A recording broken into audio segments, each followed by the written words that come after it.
Josh and Celia, would you guys come up here, please? You get to hear from them. I know Celia's going, no, I don't want to talk. I've been in the youth group, though, when Celia has taught, and she does an excellent job. And I asked all the youth this morning, who does better? And they said Celia. It was hands down. So anyway, God has called both of them to work with our youth.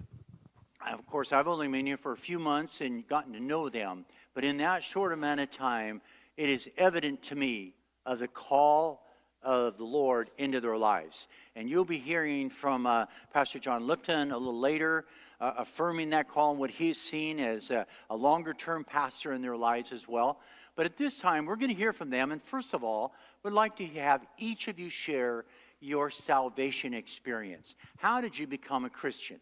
And then following that, we'll let each of you share how you've gone through this process of a call to ministry in your life.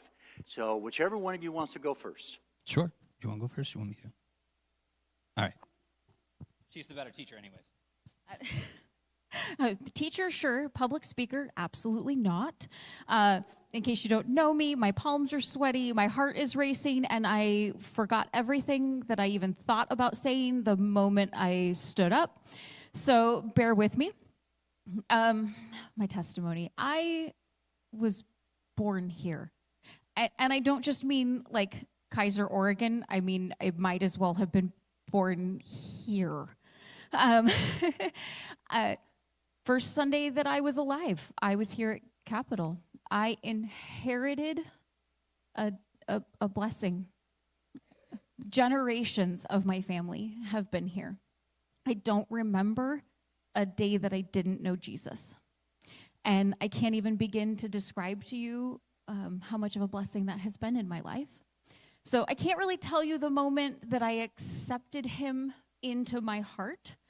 My moment of becoming a Christian by the book was somewhere around second, third grade. Somewhere in there. And we had done the Lord's Supper that day, and I said, how come I don't get to eat the stale crackers with everybody else? That was it. And it was, well, you have to do these steps. And I said, okay, let's do them. And we did them. And it was really that simple. Like everybody else, I grew and I matured. And there were moments when that amazing inheritance of blessing felt like a burden because I was immature and youthful. But the older I got, the more I realized how amazing and unique it really is. Yeah.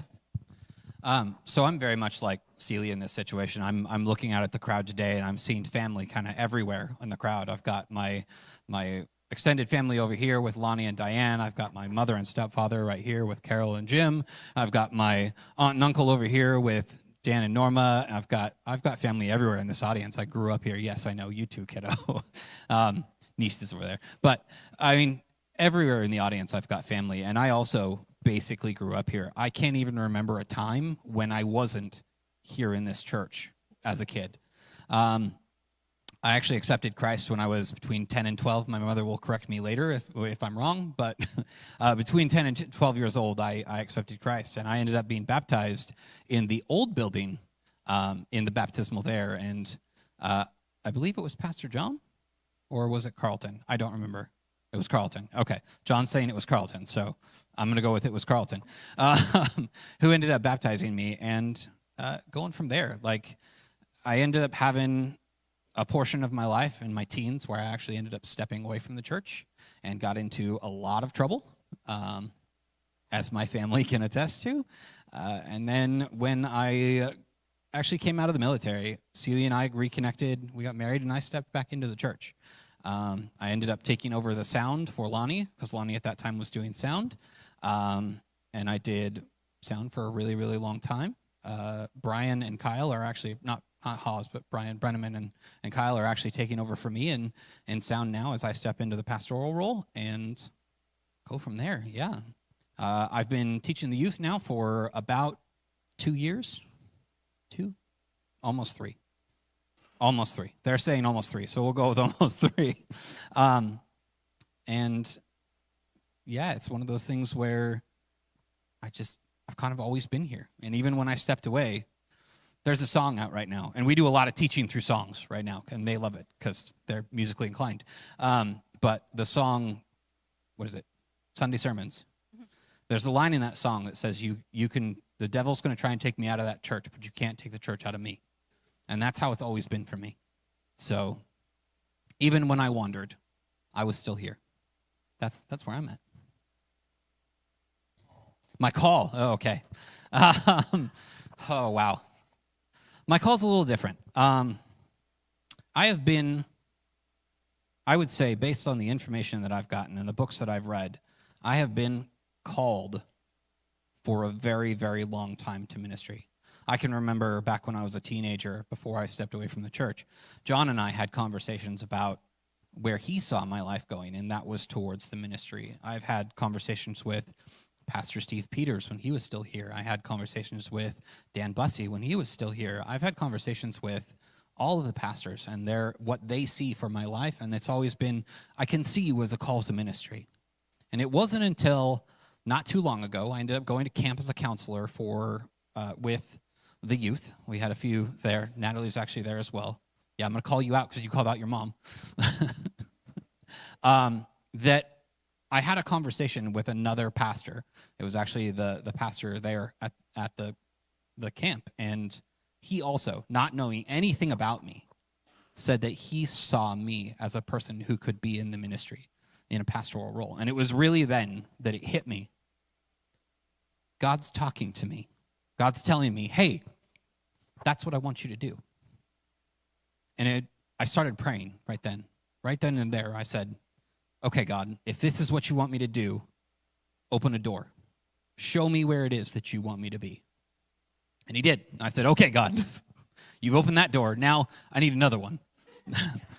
He did. And then I was, okay, another one. And I did this 3 or 4 times. And it wasn't until I got home and I started talking to Celie, and I was like, look, I think this is where God is telling me to be. And she also was like, yeah, if that's where God's telling you to be, that's where we are.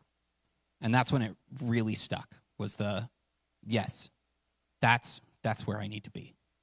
And so that's led me here. And then I guess you're going to talk briefly about your thoughts on that. Sure. Good job, Gideon. I do what I can. My calling was forever ago. Again, because I was always here. I knew all along that God gave me the gift of teaching. And so there was a bit of how am I going to use that? Was really where the question was. I spent 15 years teaching preschool. That was where God called me, was to teach the preschoolers. And I loved it. I love teaching preschool. They are so much fun. Everything is new. Everything is new. And you're teaching all of these foundational skills. Preschool is amazing. Just to put in a little plug there, if you're looking for a grade to teach, you want to try it and not worry about the questions being too hard, try preschool. It's great. It's great. The answer is always Jesus in preschool. The answer is always Jesus, and the hardest question you will ever get is, where are dinosaurs in the Bible? Really, really hardest question they'll ever ask. I love teaching preschool, and over the last couple of years, God was talking, and I was ignoring. Don't do it. It does not end well. Don't ignore God. When he came home and said, God's calling me to be a youth pastor, I went, I know. And he's calling me to teach youth. Our callings are aligning. I just didn't want to listen. And we changed. We listened. The moment we talked to each other, funny enough. Ooh, how often does that happen in marriage? Hopefully a lot. Things clarified, because God just works amazingly well like that.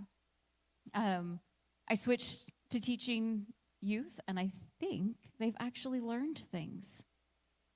Look, they're nodding. It's amazing. Some of them has learned things. God also changed. He knew that I didn't want to give up the preschool. He knows me so well. And so he actually changed my vocation first to kind of ease me into it. He's amazing. And the other thing is that I didn't want to be a pastor's wife.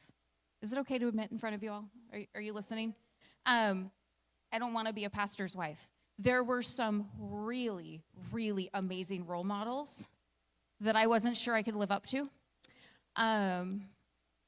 And that terrified me, really terrified me.